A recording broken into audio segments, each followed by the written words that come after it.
स्वागत है आपका फिर से हमारे YouTube channel government job Insiders पर, जहां पर हम आपके लिए नई नई वैकेंसीज के बारे में नोटिफिकेशंस लेकर आते रहते हैं। आज एक और नोटिफिकेशन के बारे में बात करने वाले हैं, जो कि आर्मर्ड व्हीकल निगम लिमिटेड, जो कि ministry of defence government of India enterprises की तरफ से यहाँ पर मैं आपको नोटिफिकेशन दिखाने वाली हूँ। रिक्रूटमेंट है प्रोफेशनल्स की on fix term contract basis on OFMK। ठीक है, इसके बारे में अभी हम पूरा पढ़ेंगे कि ये क्या है OFMK और क्या रिक्रूटमेंट है। जॉब डेट 15 मार्च से एप्लीकेशन बिगिन हो चुकी है and the last date is 5 April. Fine, पूरा नोटिफिकेशन ये है। ऑर्डिनेंस फैक्ट्री मेडक और unit of armoured vehicle Nigam limited government of India enterprise ministry of defence के अंदर ये आती है। फाइन, तो यहाँ पे यंग प्रोफेशनल की रिक्रूटमेंट है, फिक्स टर्म कॉन्ट्रैक्ट बेसिस की जॉब होगी ये। Ordnance factory Medak unit of AVNL। ठीक है, लोकेटेड एट येडुमलरम, हैदराबाद। ये हैदराबाद के लिए है। प्योरली टेम्पररी होगी और एडॉक एंगेजमेंट फिक्स टर्म की ये होगी to meet temporary functional requirement. Fine, fix contractual term recruitment है ये और यूनिट ऑफ AVNL। बात करते हैं पोस्ट की, तो आप देखो यहाँ पे एनालिसिस इंजीनियर मैकेनिकल है, design engineer mechanical, design engineer electrical engineer है और डिज़ाइन असिस्टेंट इलेक्ट्रिकल। तो यहाँ पे वैकेंसीज बहुत ज़्यादा नहीं है, तो पर इन वैकेंसीज के बारे में कम कैंडिडेट्स को पता होता है। तो यहाँ पे जब कंपटीशन थोड़ा कम हो सकता है जो आपके बहुत बड़े लेवल पे जो एग्ज़ाम होते हैं उनके मुकाबले, ठीक है, क्योंकि बहुत सारी वैकेंसीज ऐसी होती हैं जिनके बारे में हमें जनरली पता नहीं होता है। तो ये भी उन्हीं में से एक है, क्योंकि मैंने भी आज ही इसका नोटिफिकेशन मैं इसको पढ़ रही हूँ और आपको ये नोटिफिकेशन बता रही हूँ। बैचलर ऑफ इंजीनियरिंग होनी चाहिए जो रिस्पेक्टिव उसमें, और मैक्सिमम जो एज लिमिट है वो 30 ईयर्स है। Fine, should have working knowledge of Unigraphics NX software and AutoCAD, और आपके पास ऑटोकैड आपको आना चाहिए। और इलेक्ट्रिकल इंजीनियरिंग में आपको पता है कि working knowledge in selecting different Motors और डिफरेंट एप्लीकेशन, मोटर से रिलेटेड वर्क आपको आना चाहिए। इलेक्ट्रिकल इंजीनियर है तो ऑब्वियसली बात है कि उससे रिलेटेड जो वर्क है आपको यहाँ पे आना चाहिए। और डिज़ाइन असिस्टेंट इलेक्ट्रिकल की बात करें तो वही BE BTech 4 ईयर्स की फुल टाइम डिग्री होनी चाहिए। Electrical and electronics, working knowledge of AutoCAD and electrical software, handling various test equipments. ठीक है, तो वो सारी चीज़ें आपको पता होनी चाहिए। One post reserve for HH category, ठीक है, और डिज़ाइन असिस्टेंट इलेक्ट्रिकल। उसके बाद आपको यहाँ पे अप्लाई कैसे करना है, अप्लाई का लिंक मैं आपको बता दूंगी और I will send you the apply link from here. ठीक है, सबसे पहले आपको इंटरेस्टेड कैंडिडेट में download the offline application form from the website, ठीक है, that attached eight annexure B to this advertisement, hard copy duly filled in application submitted along with the scanned self-attested photocopies of evidence proof of age, qualification and experience, last drawn pay including level or grade or CTC as applicable. Application complete in all respect together, required fee should be sent only through India Post, that is ordinary post or speed post, to Deputy General Manager HR, Ordnance Factory Medak, ठीक है, district Sangareddy Telangana. ये superscribing the envelope with the advertisement number and name of the post applied for.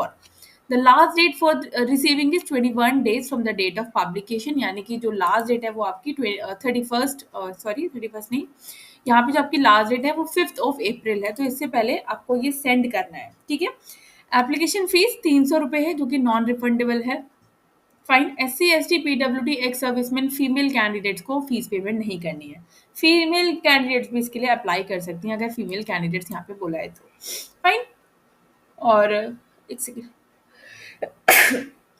Yes, non attachment of required documents as per application format को जो है incomplete application माना जाएगा और उसको एक्सेप्ट नहीं किया जाएगा।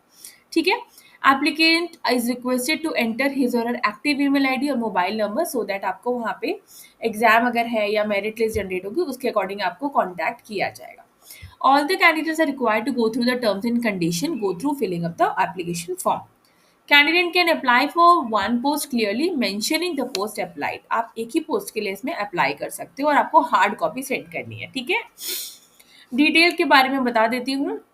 यहाँ पर detail term qualification experience job ये सारी चीज़ें जॉब लोकेशन ये सांगारेड्डी डिस्ट्रिक्ट तेलंगाना में होगी यहाँ पे candidate period of 1 year which में be extended up to the maximum 3 year यानी कि मिनिमम 1 ईयर का पीरियड है बट मैक्सिमम 3 ईयर का पीरियड है यहाँ पे बेस्ड ऑन द प्रोजेक्ट की जो रिक्वायरमेंट हो ठीक है 3 साल तक तो हो सकता है मिनिमम 1 ईयर है बट उससे ज्यादा 3 साल कंसोलिडेटेड जो पे मिलेगी वो 60,000 पर मंथ यहाँ पे आपको दी जाएगी no increment shall be granted during the term of contract तो कॉन्ट्रैक्ट के बेसिस पे जो आप कॉन्ट्रैक्ट पर सिलेक्ट होगे तो आपकी फिक्स्ड जो सैलरी होगी दैट इज 60,000 इंक्लूसिव एवरीथिंग ठीक है job specification for carrying out activities in R&D section of OFM के ठीक है मेंटेन कैड फाइल्स जो ऑटो कैड होता है इंजीनियरिंग में work with a team to generate and review CAD models in NX technical documentation, work with engineering and fabrications.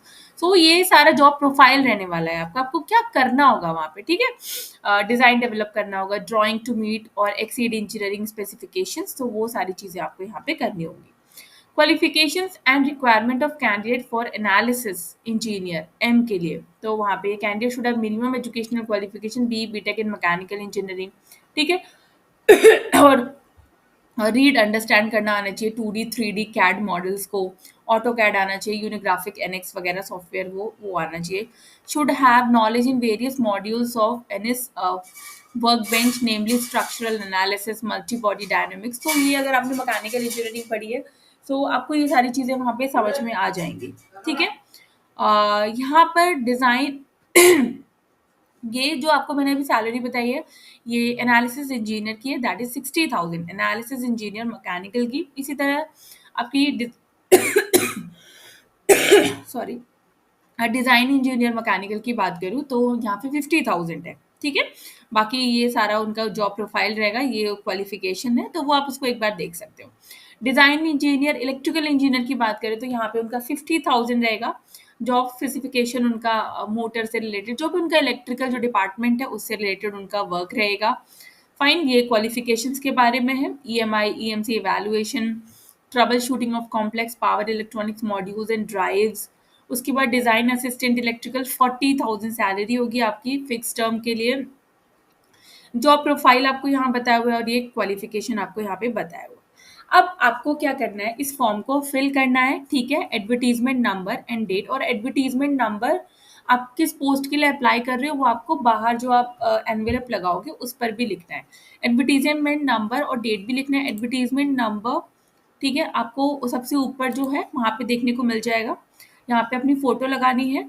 और यहाँ पे अपना पूरा डेट ऑफ अपना नाम फादर्स नेम मदर्स नेम या जो भी husband name gender date of birth and जो कैटेगरी है हाईएस्ट क्वालिफिकेशन वर्क एक्सपीरियंस अगर रिटायरमेंट हो या separated from the last employment वो सारी डिटेल्स आपको यहाँ फिल करनी है permanent address present address contact number email ID Aadhaar mode MRO date और बैंक डिटेल्स वो सारी क्वालिफिकेशंस क्या है ठीक है फ्रॉम टेंथ की 12th की देन आपने इंजीनियरिंग की और कोई और डिटेल्स है एक्सपीरियंस की डिटेल ठीक है वो सारी यहाँ पे लगानी है डिक्लेरेशन करना है सिग्नेचर करना है डेट एंड सिग्नेचर यहाँ पे प्लेस ये सारे सर्टिफिकेट्स आपको फोटोकॉपी और सिग्नेचर करना है अपना ठीक है valid document date of birth के लिए आप 10th की 12th की मार्कशीट एजुकेशनल सर्टिफिकेट्स में 10th 12th और जो भी diploma graduation post graduation joining और relieving letter from the company और ऑर्गेनाइजेशन ठीक है एक्सपीरियंस और सर्विस सर्टिफिकेट सैलरी स्टेटमेंट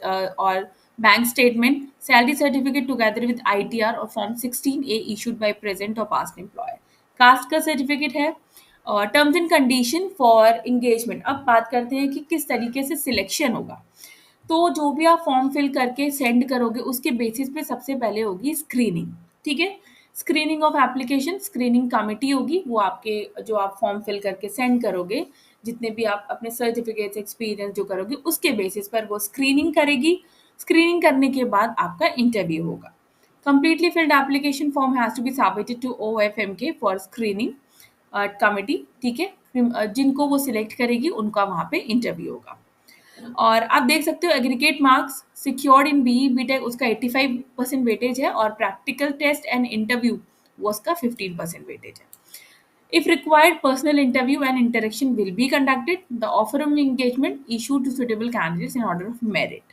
ठीक है तो जितना अच्छा आपने बीई बीटेक में रिस्पेक्टिव जो ट्रेड है उसमें सिक्योर किया होगा, उसकी वेटेज 85% है और जो इंटरव्यू होगा उसका 15% weightage. All such engagement will be recommended by the selection board constituted by the chief general manager और OFM के। Declaration of result www. ये जो इनकी ऑफिशियल वेबसाइट है जो ये है आर्मर्ड व्हीकल निगम लिमिटेड, ठीक है, तो इस पर ही रिजल्ट जो है वो आएगा और आपको यहीं से शो होगा।